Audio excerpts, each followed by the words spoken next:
ఈ నెల 18న కొత్తగూడెంలో నిర్వహించే ఐఎఫ్టియుల విలీన సభను విజయవంతం చేయాలని జిల్లా సహాయ కార్యదర్శి జేపీ గంగాధర్ పిలుపునిచ్చారు. కార్మికుల హక్కుల సాధనకై పోరాడవలసిన ఆవశ్యకత ఆసన్నమైందని ఆయన పేర్కొన్నారు. నిజామాబాద్ జిల్లా డిచ్పల్లి మండల కేంద్రంలో ఐఎఫ్టియు జిల్లా సహాయ కార్యదర్శి జేపీ గంగాధర్ ఆధ్వర్యంలో మీడియా సమావేశాన్ని ఏర్పాటు చేశారు. సందర్భంగా ఆయన మాట్లాడుతూ రాష్ట్రంలో కాంగ్రెస్ సర్కార్, దేశంలో బీజేపీ సర్కార్ కార్మికులకు వ్యతిరేకంగా యజమానీలకు అనుకూలముగా చట్టాలు చేయించుచున్నాయని, వాటిని వెంటనే ఉపసంహరించుకోవాలని డిమాండ్ చేశారు.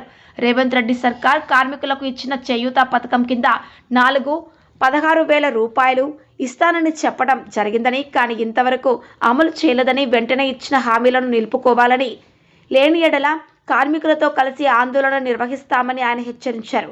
అదేవిధంగా నరేంద్ర మోదీ సర్కార్ 4 లేబర్ కోడ్లను తీసుకువచ్చి కార్మికులకు ఉరితాడుగా బిగించిందని, వాటిని వెంటనే ఉపసంహరించుకోవాలని డిమాండ్ చేశారు.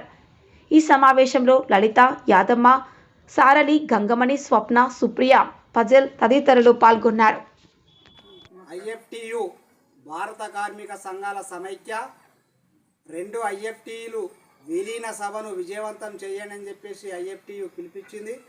ఐఎఫ్టియు విలీన సభ కొత్తగూడెంలో ఉన్నది కాబట్టి ఈ ఐఎఫ్టియు ఇంతకుముందు వేరు ఉండే, ఇప్పుడు ఈ ఐఎఫ్టియులో విలీనంగా అవుతున్నారు.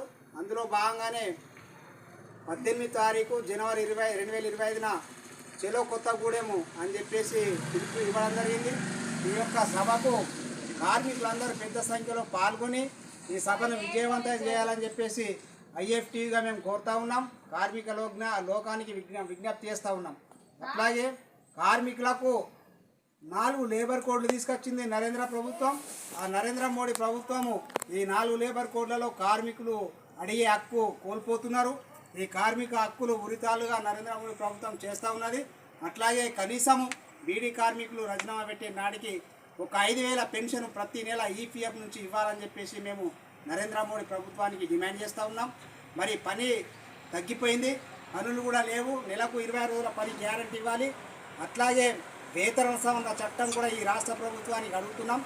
కాంగ్రెస్ ప్రభుత్వం ఏడాది గడుస్తున్న ఇంతవరకు బీడీ కార్మికులకు చేయూత పథకం కింద 4,16,000 రూపాయలు ఇస్తామని చెప్పింది. మరి అది కూడా ఇప్పటిదాకా అతిగతి లేదు. అది వయోవృద్ధులకు కూడా పెంచి వికలాంగులకు ఈ చేయూత పథకం కింద 4,016 రూపాయలు వెంటనే మంజూరు చేయాలి. అది అసెంబ్లీలో బడ్జెట్ పెట్టి కేటాయించి జీవో విడుదల చేయాలని చెప్పేసి ఐఎఫ్టీగా మేము ఈ యొక్క కాంగ్రెస్ ప్రభుత్వాన్ని, రేవంత్ రెడ్డి సర్కార్కు డిమాండ్ చేస్తూ ఉన్నాం.